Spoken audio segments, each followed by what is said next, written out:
Hey, Day, everyone. OLC's project is on mapping the spread and environmental drivers of invasive cheatgrass, or Bromus tectorum, on the Pine Ridge Reservation.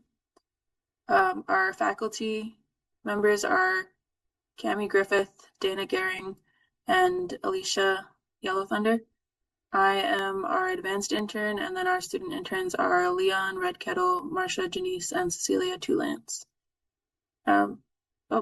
The purpose of the project is it was done at the request of the Oglala Sioux Parks and Recreation Authority, also known as OSPRA, and it seeks to evaluate changes in the distribution of cheatgrass, identify the environmental conditions associated with its occurrence, and develop a habitat suitability model to predict hotspots on the Pine Ridge Reservation. Hopefully, the results will contribute to monitoring and management of invasive species such as cheatgrass. I'm Cecilia Tulance. This is my first year with ESIIL Stars. I'm majoring in natural science with emphasis in conservation biology. I'm a research assistant and a senior.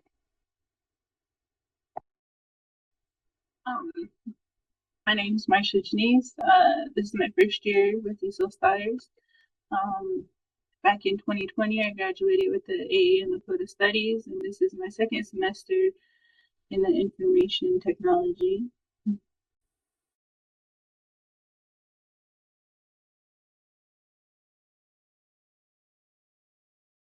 Leon, you're muted. Yeah. Leon Red Kettle, Machiapiello, Oglala Lakota College, Tatuye, wa Unspe Chichiello, Unspe Taka, Tiwa Yachipo, Nale, Ano, Anagukta po, Chanke, Lamia Yellow, Kazi Tonkawi, Iwaglu Kapite. Hi, my name is Leon Red Kettle. I'm a student at Oglala Lakota College. I have a degree in automotive technology, and I'm going for my bachelor's in information technology. Thank you. And I introduced myself a little bit. I'm an advanced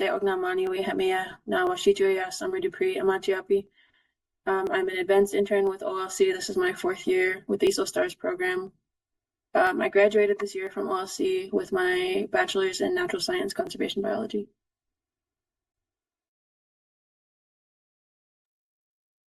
And a little background on cheatgrass and its importance. It was introduced into North America in the late 1800s.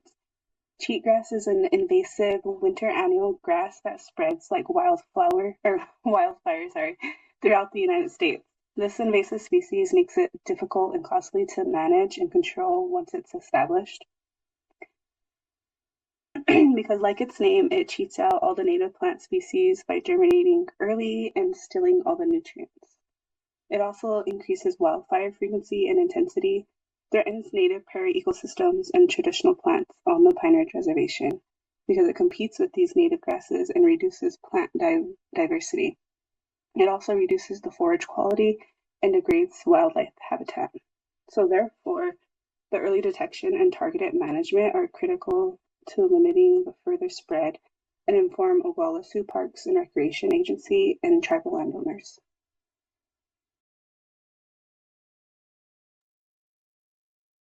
Thank you, Cecilia. So the question was, has the area occupied by cheatgrass, how it changed on a Pine Ridge reservation between a decade between 2016 and 2026?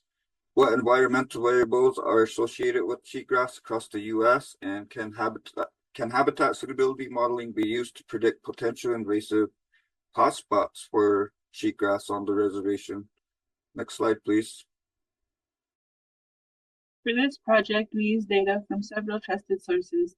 These included GBIF and iNaturalist for cheatgrass observations, Centennial 2 OpenStreetMap and World Climate for climate data, NLCD for land cover, and data from the USGS, US Census Bureau, and Earth Engine. Together, these data sets helped us analyze where cheatgrass is most likely to go. First, we used satellite imagery to identify where cheatgrass was likely growing. Because cheatgrass greens up early in the spring and dries out earlier than many other plants, we used those seasonal patterns to identify it. Then we classified areas as either having cheatgrass or not and compared how the distribution changed over time. Next, we used observations from GBIF and iNaturalist to identify environmental conditions associated with cheatgrass, such as climate, land cover, and other habitat characteristics. Finally, we use those environmental conditions to build a habitat suitability model that predicts where cheatgrass is most likely to occur. This model can be validated with field observations and used to create hotspot maps, helping land managers identify areas that may need priority management. So our question 1, has the area occupied by cheatgrass changed on the Pine Ridge Reservation between 2016 and 2026? For our workflow, first we inputted our data to the defined areas. Then we processed our data. Next, we analyzed and visualized trends. And then lastly, we generated the output of predicted occupancy between 2016 and 2026.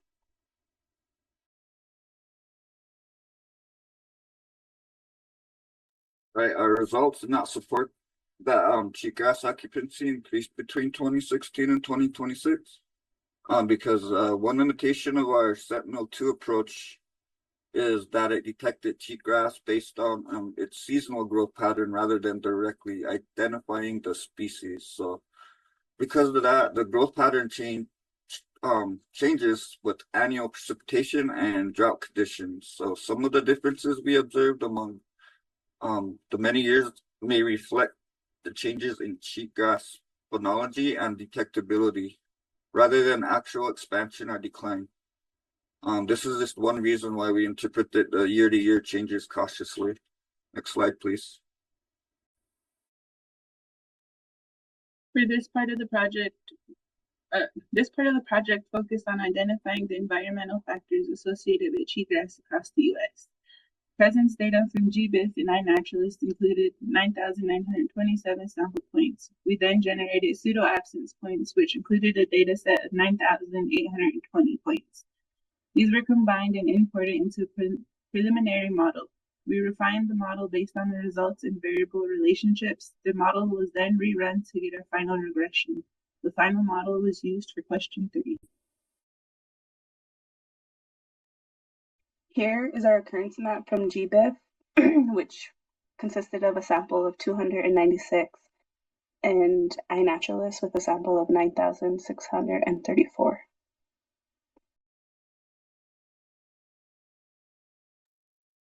Oh, thanks, Cecilia. So this chart shows the real world results of our calculations, and it gives us a clear picture of high risk versus low risk areas. It's pretty self-explanatory if you look at the data there. The blue bars. Leon, I think you have the wrong thing up.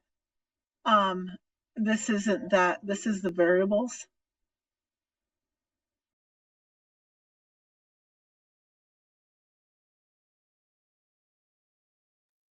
Oh, yeah, these are the sources and the variables we use to build the model.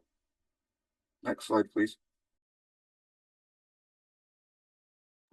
The AUC increased from 0.711 to 0.796.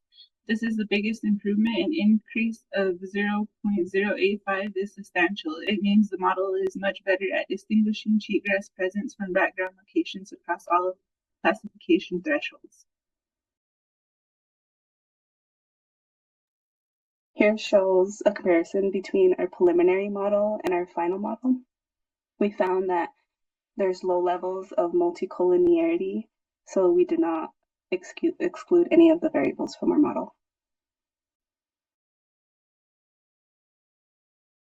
And then the model shows positive coefficients that indicate variables associated with higher probability of cheatgrass occurrence, while negative coefficients indicate variables associated with lower probability.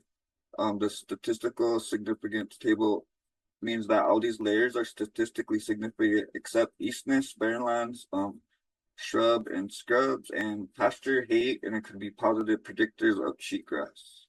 Next slide, please. We used our terrain model and environmental data for the Pine Ridge Reservation to create a habitat suitability map. From that map, we identified potential cheatgrass hotspots and calculated the number of acres at risk. The goal is to provide information that can help prioritize management efforts.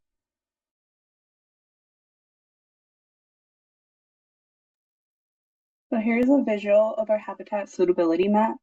The model classified approximately 18.47% of the study area was suitable habitat for cheatgrass based on our predicted probability of at least 0.50. And then there was an additional 69.29% were classified as low suitability, while another 12% was classified as unsuitable. So total, the raster data was approximately 2.79 million acres altogether.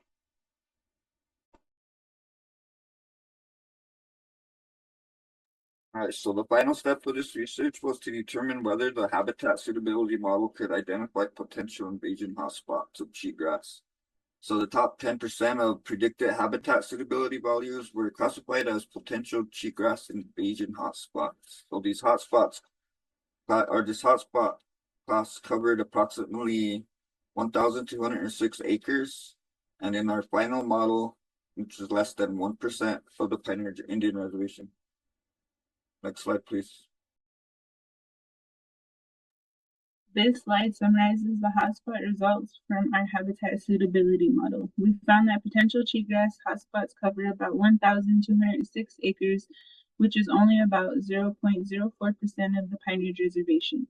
Most of these hotspot areas, about 86%, were classified as moderate intensity. The remaining 13.6% were classified as either strong or very strong hotspots, meaning they have a higher likelihood of cheatgrass invasion.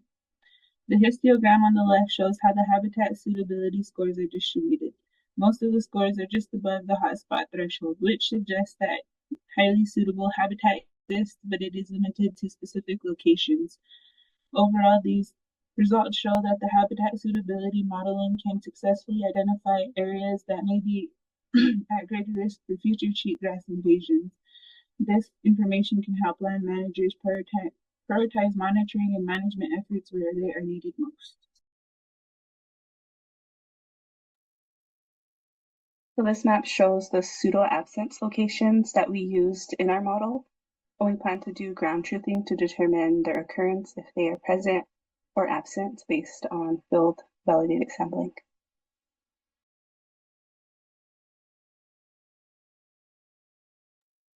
All right, and then the cheatgrass distribution fluctuated between 2016 and 2026 rather than showing a consistent increase. Habitat suitability was primarily associated with elevation and spring participation, northwest slope, and land cover type. And the final habitat suitability model demonstrated good predictive performance. And predicted hotspots occupied only, like I said in the last slide, 1,206 acres of field, and more field validation is needed. Next slide, please. There are several ways this project could be improved in the future. For example, we could incorporate additional climate data and field validations to improve the accuracy of cheatgrass detection. We could also validate the predicted hotspot locations with additional field observations to refine the habitat suitability model. Overall, these next steps would help make the model more accurate and provide even better information. In conclusion, the habitat suitability model provides a useful tool for prioritizing cheatgrass monitoring and management on the Pine Ridge Reservation by identifying a relatively small number of high-risk areas for early intervention. Additionally, we want to emphasize the importance of how cheatgrass threatens native prairie ecosystems and traditional plants on the Pine Ridge Reservation by competing with natural grasses and reducing plant diversity. So therefore, with early detection and targeted management, we can limit the further spread and inform OSPRA or Oglala Lakota Parks and Recreation Agency and tribal landowners and then come up with an invasive species management plan and further priorities. Any questions?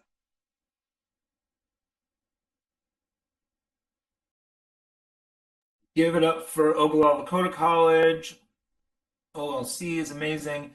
I put a question in the chat. Oh, let's see what happened. I put a question in the chat from AFTAB at Fort Valley, who had a question for the team about, is there any study done for nutrient analysis that you could include in this work? And I don't know, AFTAB, if you want to turn on your mic or clarify anything if I didn't get your question right.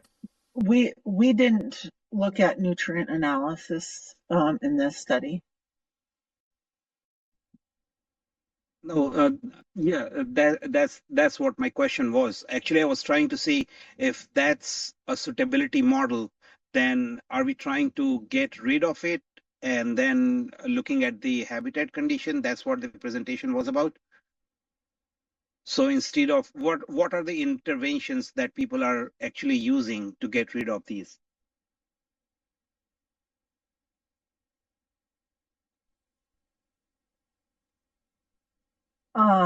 So what are land managers using to get rid of cheatgrass? Is that what you're asking? Yes, like the current methods to get rid of cheatgrass. I am unsure at this time, but we can potentially look, find some information from Oglala Sioux Parks and Rec and see what methods they're using and get back to you. No problem. Thank you. Thank you. And also I think it has a lot to do with because OSPA Parks and Rec, they do a lot of the work with the buffalo and bringing back the buffalo relative. And so it has a lot to do with that too. So it's managing the, like the grassland health, monitoring the health, maybe looking like when the students found we didn't really like correlate anything, but we kept asking why. So this cheatgrass is here. Well, what makes it be there? And we found it was a lot of like, what we could consider like, Dana, Cami, help me on the developed areas, right? Yeah. So like along the highways and stuff like that. And so I think that's the main thing about why the tribe asked the students to do this, why OSPA asked them, is so that they can start developing those best management practices. And it's known that it outcompetes native grasslands or native plants, and so preventing overgrazing in those areas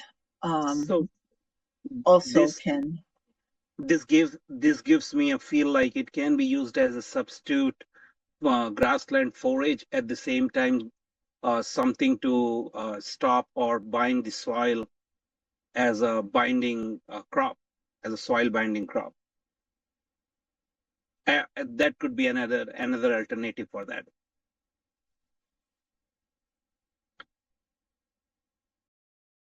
Yeah, great question, Dr. Aftab. The kind of not unrelated to what you'll hear from the folks at Fort Valley in a few minutes about some of the stuff that they're doing with livestock. That was one of my questions, was like, would buffalo eat cheatgrass? Or is that not part of their diet? I don't know. Anybody else have questions or comments from OLC? Have you shared this with Osprey yet? Not yet? Okay. That's really cool that you're working. No, I actually invited them today, but he must have been busy. Okay, gotcha. Oh yeah, too. And remember the tribe, everybody's off. Remember the tribal president gave everybody the day off because it's Oglala Nation powwow. It starts today. What you think? Well, I would as soon as you can, I would share that information with Ospra, and just really phenomenal work. I think that this is kind of like an extension of a project that OLC did 3 or 4 years ago that looked at habitat suitability modeling, but for different plant species. But I think that they were able to like bring in some of those similar ideas, and so it's cool to see how you've been able to advance from that earlier project that we did a couple of summers ago. So great job again, Oglala Lakota College.